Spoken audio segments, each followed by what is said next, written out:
Dormillouz est l'un des 13 hameaux de la commune de Fressinière, dans les Hautes-Alpes. C'est aujourd'hui l'unique lieu habité de façon permanente de la zone centrale du parc national des Écrins. Le hameau de Dormillouz est situé au fond de la vallée de Fressinière, au-dessus du parking, à une altitude moyenne de 1727 mètres. Dormillouz est situé sur le verrou glaciaire, qui sépare la haute vallée de la Biesse de la basse vallée de Fressinière.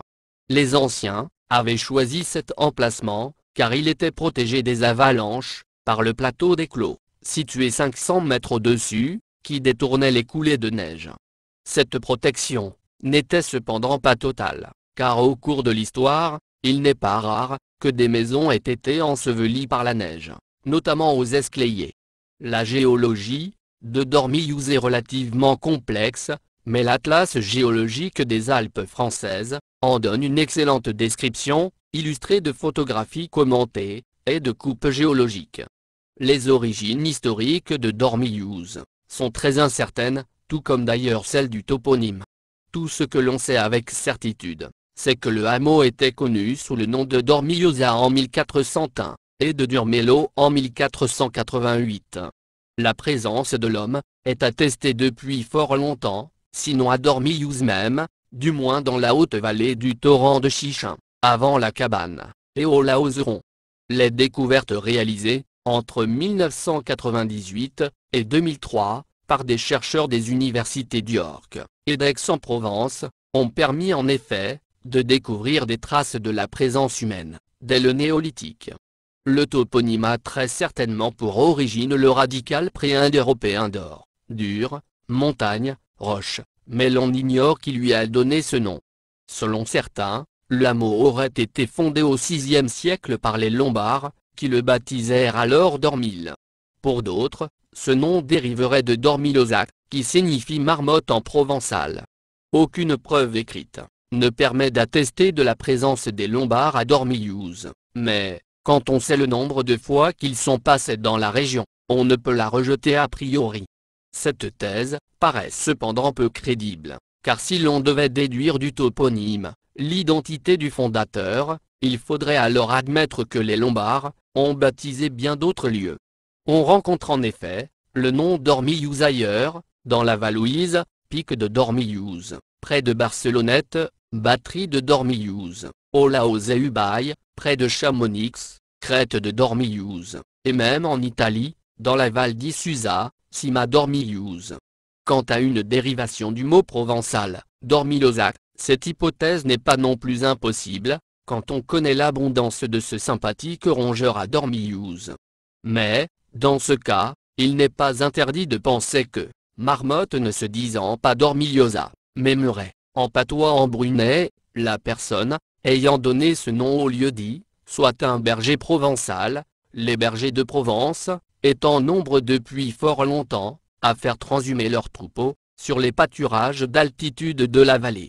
Au Moyen-Âge, l'histoire de Dormillouz, comme celle de Fressinière, est presque essentiellement liée à la présence des Vaudois et des Protestants, qui ont trouvé en ce lieu escarpé un abri quasi inexpugnable. En raison de sa situation isolée, Dormillouz a de tout temps servi de refuge aux persécutés et autres hérétiques. Si certains auteurs pensent qu'il y avait déjà des chrétiens contestant l'Église catholique avant les Vaudois, ce sont cependant les disciples de Pierre Valdo qui ont laissé les premières traces d'une présence certaine à Dormillouz. Ils y ont subi une répression quasi constante, marquée par des périodes de calme et de violence extrême. Ce fut notamment le cas en 1365, 1393 et en 1488.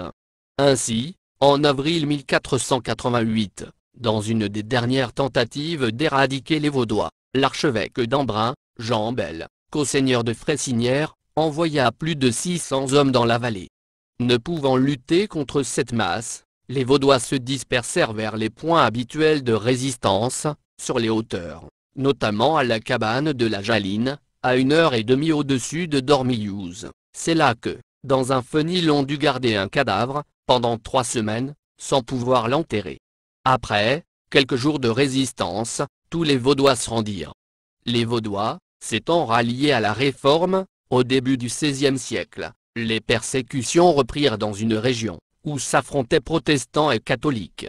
Ainsi, pendant les guerres de religion, les capitaines de ligueurs provençaux, Sénat et Mouvant, en retraite depuis Briançon, arrivèrent à Dormillouz, le 22 septembre 1562, et le lendemain, à minuit, ils passèrent le col d'Ancière, dont les habitants s'étaient tous enfuis. En 1570, Lesdiguières, venant du Champsaur, passa le col d'Ancière, encore couvert de neige, pour venir porter secours aux habitants de la Fressinière. L'édit de Nantes ramena la paix religieuse pendant quelques années mais, dès 1679, les exactions reprirent, avec une application rigoureuse et partiale du texte de l'édit. C'est à cette époque, vers 1660, qu'un habitant de Dormillouz, Claude Baridon, dit Beccaru, tua un des seigneurs de Fressinière, Monsieur de Saint-Dizier, ce tragique événement faisant dire que Fressinière a fait sa révolution un siècle avant le reste de la France.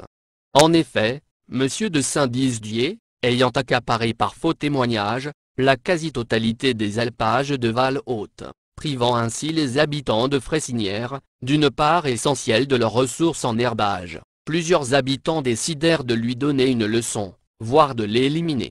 S'étant postés sur le chemin de Val-Haute, derrière un gros mélèze et une grosse pierre, près du ravin de l'Eissarène, ils attendirent de voir arriver la bande du Seigneur, pour leur tirer dessus. Des coups de feu éclatèrent, un homme de la suite du Seigneur fut tué, le Seigneur lui-même tombant de son cheval, la jambe cassée. Les agresseurs se précipitèrent alors sur lui remplirent la bouche de terre en la tassant, avec le canon de leur fusil et en lui disant « Tu en veux de la terre, en voilà ». Beccaru descendit par Champcella, pour dépister les recherches, alla se montrer à Saint-Crépin, puis revint à Dormillouz, où il se tint caché. Malgré cela, il fut arrêté par la maréchaussée, et alors qu'il le descendait dans la vallée, il se précipita dans les rochers au niveau de la cascade. Amené à Grenoble, il y fut jugé et condamné à mort.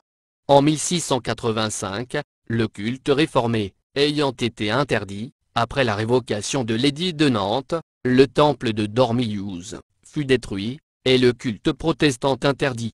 Plusieurs habitants quittèrent alors l'hameau, et émigrèrent en Suisse, ou en Allemagne. Une jeune fille du hameau partit même seule, avec des Cévenols, qui faisaient étape à Dormillouz, sur le chemin de l'exil à Berlin. On ne peut quitter cette sombre période de l'histoire, sans citer cette anecdote, maintes fois rapportée, cette dragon, qui montait un soir, dans l'obscurité, à Dormillouz, entendirent une voix prononcée à plusieurs reprises, en patois Li-Sun-Set. Ils sont 7. Se croyant découverts, ils rebroussèrent rapidement chemin, et regagnèrent la vallée. Or, comme ce soir-là, il n'y avait personne sur le chemin, ou pour surveiller les approches du village, les habitants pensèrent que les dragons avaient tout simplement entendu une brebis enrhumée qui éternuait. Après la mort de Louis XIV, les persécutions violentes cessèrent progressivement, mais pas les mesures d'intimidation, et les tentatives, forcées ou non, de conversion des protestants. Ainsi, en 1756, alors qu'il n'y avait aucune famille catholique à Dormillouz, l'archevêque d'Embrun, Monseigneur Bernardin Fouquet, y fit-il édifier une chapelle, et un presbytère. Inauguré le 5 août 1758, et dédié sous le vocable de Notre-Dame-des-Neiges, la chapelle utilisait la cloche de l'ancien temple protestant, qui fut alors baptisé Sainte-Marie. Une plaque en fonte, placée près de l'âtre de la cuisine, avec des fleurs de lys, et les armoiries du pape, portait le millésime 1745. Le chapitre d'Embrun y a entretenu un prêtre pendant une vingtaine d'années, mais il fut obligé d'avoir un domestique, pour servir la messe, puisque personne ne voulait se faire catholique. Après la Révolution, la chapelle fut attribuée au culte protestant en 1808, en application du décret du 24 Pluviôse 13 février 1805, qui établissait l'église consistoriale de la ville de Gap, et qui autorisait le préfet à attribuer aux protestants des chapelles dites du second rang. cette décision ayant certainement entraîné une protestation de l'évêque de Gap, au motif que cette décision avait été favorisée par le maire et l'adjoint de Fresinière, qui étaient tous deux protestants. Le préfet Charles-François de la Doucette lui répondit qu'ils étaient étrangers à la cession de la chapelle, et qu'ils n'avaient agi qu'en application du décret de Pluviose. Toujours est-il que les habitants de Dormillouz s'en emparèrent et l'utilisèrent alors comme temple, après avoir enlevé les statues et le maître-autel, et lavé la chair de ses peintures. Le presbytère servit de salle d'école et de réunion du soir. On utilisait d'ailleurs les chandeliers de l'autel pour s'éclairer. L'événement le plus marquant de ce début de XIXe siècle est l'arrivée en 1823 du pasteur genevois Félix Neff, qui allait marquer profondément toute la vallée et Dormillouz, tout particulièrement. Il trouva les habitants dans le dénuement le plus total, sur le plan spirituel, moral et économique. Il employa alors toutes ses forces au redressement de la situation, dans tous les domaines. Il créa de toutes pièces une école, puis une école normale, dans sa maison, située à l'ouest du quartier de Romans, faisant appel à des instituteurs du Queyras. Les pratiques agricoles étant archaïques, il va montrer aux habitants comment planter les pommes de terre, afin d'obtenir des récoltes plus abondantes. Enfin, il restaura tous les canaux d'irrigation qui, bien qu'existant dans le passé, avaient été totalement abandonnés, faute d'entretien, et à cause de rivalités entre propriétaires de parcelles, parfois minuscules. Même les plus anciens du hameau ne se souvenaient plus de les avoir vus fonctionner. À partir du milieu du XIXe siècle, époque à laquelle il a connu sa plus forte population, le hameau va lentement décliner, faute de ressources en quantité suffisante pour nourrir tout le monde. Les départs s'échelonneront, jusqu'après la Première Guerre mondiale, vers les villes, la Provence et l'Algérie. 20 familles de Dormillouz ont en effet acheté des lots de colonisation, dans des villages à majorité protestante, créés dans le département d'Oran, aux Trois Marabouts, 10 familles, en 1888, puis surtout en octobre 1890, à Guiard, 20 familles, et enfin, en 1919, 1922, à Ténézéra, au sud de Sidi Bel Abbès. La Grande Guerre va finir de vider le hameau qui, avec 10 tués, participera à la victoire, en payant un prix très élevé. Les familles désormais, sans chef, étaient pratiquement condamnées à l'émigration. Des efforts, pour maintenir une présence humaine, pendant l'entre-deux-guerres, notamment la tentative de rendre carrossable l'accès au hameau, et l'installation d'une dynamo dans le torrent de Chichin, au niveau du quartier des Enflous, n'eurent aucun succès et, faute de monde, l'école publique ferma ses portes en 1944. La Seconde Guerre mondiale est essentiellement marquée par l'irruption à Dormillouz d'une dizaine de militaires allemands, guidés par un Français, venus pour arrêter des réfractaires au service du travail obligatoire, STO, en Allemagne. Prévenus par téléphone, depuis les Ribes, les réfractaires eurent le temps de se réfugier dans une grotte, située près de la cabane de Marja. Ayant été informés de ces appels téléphoniques, les Allemands maltraitèrent certaines personnes, brisèrent la porte du temple, et volèrent des objets chez les habitants. Plusieurs habitants, notamment les auteurs des appels téléphoniques, furent emprisonnés à Briançon ou à la prison des Baumettes à Marseille. La vie de Dormillouz a été marquée par l'arrivée, au début des années 60, d'une communauté de jeunes protestants, qui louèrent des terres agricoles, afin de mener une vie proche de la nature, fondée sur une interprétation très personnelle de la parabole du jeune homme riche. Peu adaptés à la vie en montagne, et négligeant toute convention, une partie d'entre eux ayant migré vers d'autres cieux, ils furent progressivement supplantés par des hippies, à partir des années 70, qui s'attirèrent souvent l'hostilité de la population. Les derniers barbus quittèrent Dormillouz vers la fin des années 70, le dernier d'entre eux, Paul Pessanchon, ayant tenu pendant quelques années le gîte chez Paul aux Enflous.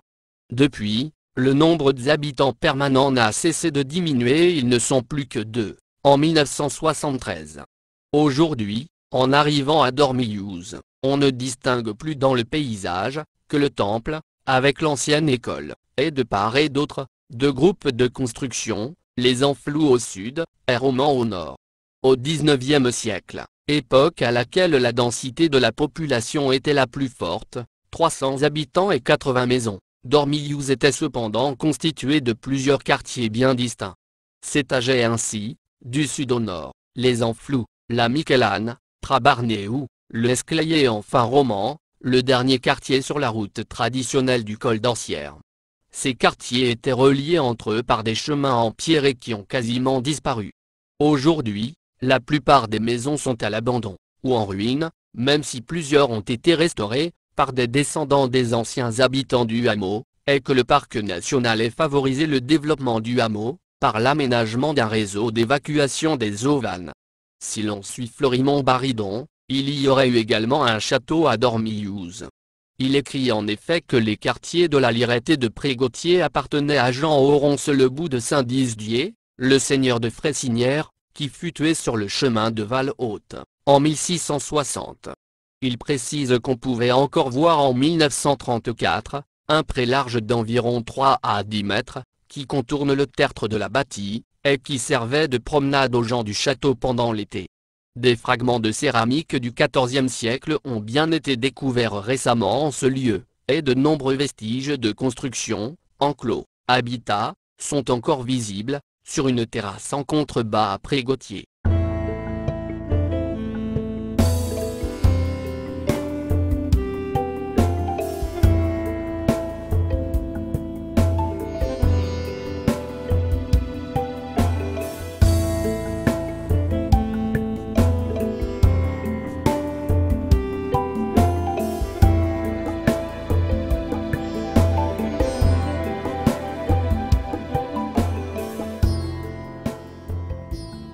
Mes sources proviennent notamment de Wikipedia.com. Les images produites proviennent soit de la toile, soit de mes collections personnelles. Ce texte est interprété par Mathieu, ma petite voix de synthèse préférée, grâce à Text Speaker, de la société d'Ezquechar.